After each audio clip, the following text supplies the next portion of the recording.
Hello and welcome to this ProSolvr demo. Here we will walk through how to use the AI-powered recommendations in the ProSolvr application.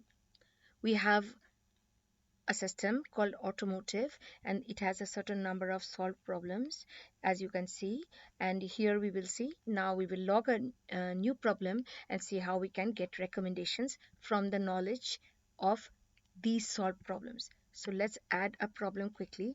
The problem time is defaulted to the current time, but let's give it our own number. Problem number 200, airbag fails, did non-deployment.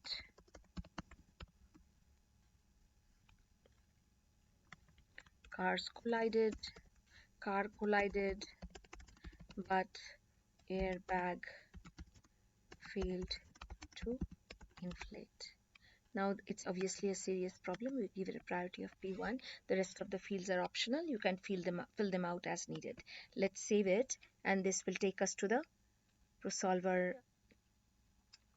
RCA workspace, airbag fail non-deployment, and this is the default deployment template, which is essentially a blank template with categories and YYs that you can replace. Now our goal is to get the recommendations for this problem. So based on whatever we have entered, we can try to get the recommendations by clicking on the fish icon and saying get recommendations. Let's try that. And the system comes back with most likely causes, recommended actions, priority assignees, then the matching problems and matching templates.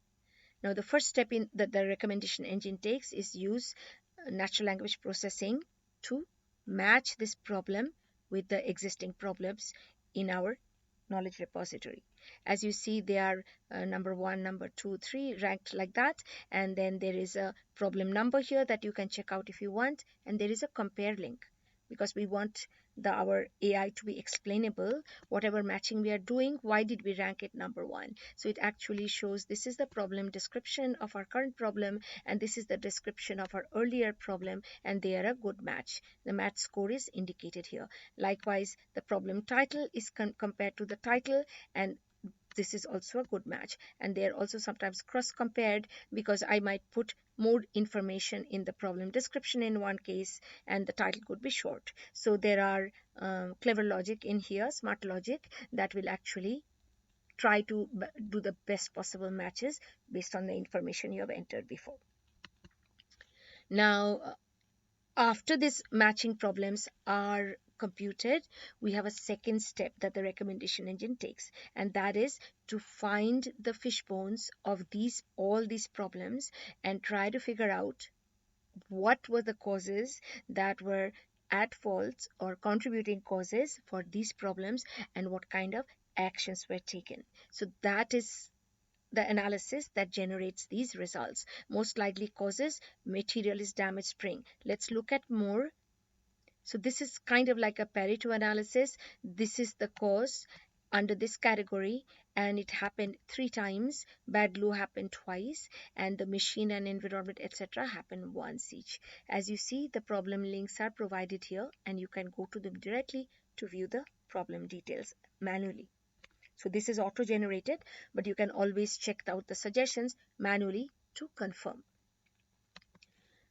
Let's see what's under the recommended actions. If you click on more, you will see that 3 cases we replaced the material. Was it useful? Yes. In one case it was maybe, etc. And these are again the problem links that you can check out for yourself to make sure that these are the correct recommendations to verify or confirm.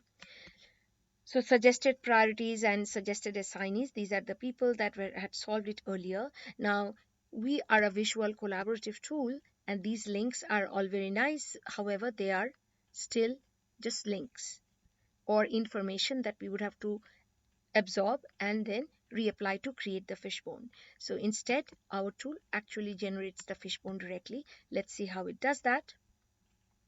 So I can actually go into the fishbone here and say get aggregated fishbone. Aggregated fishbone, and here you see a best match fishbone. This will pick up the fishbone from the best matching problem, the best similarity match like we saw. Aggregated fishbone is a little different. It actually takes the matching problems and tries to aggregate the contributing causes and do a frequency analysis and a likelihood analysis. So let's look at that. Here is the suggestion of from all the solved problems, this is what is generated. Machine had 1 and environment had 1, and the rest of it came under material. So if you add them up, they will add up to 100, and now we can just simply accept the fishbone to get a jump start on our problem. So aggregated fishbone, if you think of it, is really the insights gathered from our solved problems, and it's really very accurate in our tool because the fishbone has a very well defined structure, and we can gather up the knowledge from the solved fishbones. Let's just accept it and see how we can get the fishbone copied over. As you see, the probabilities are given here, and also the causes under these categories. So I can now start checking them one by one, and I can say, hey, damaged spring is not my problem. I am going to clear this cause. I'm going to say this is not a cause, right? Or likely not a cause. I can add a clue. I can add a picture saying that the damaged spring was not really damaged. So I can validate or substantiate my decision making, right? And let's say I check the bad glue as well, and there was no problem with the glue, so I can clear this, and then it is going to clear the parent cause because all the children have been cleared. So this leg turns green. Now I have to check the rest of it until I come to the actual root cause.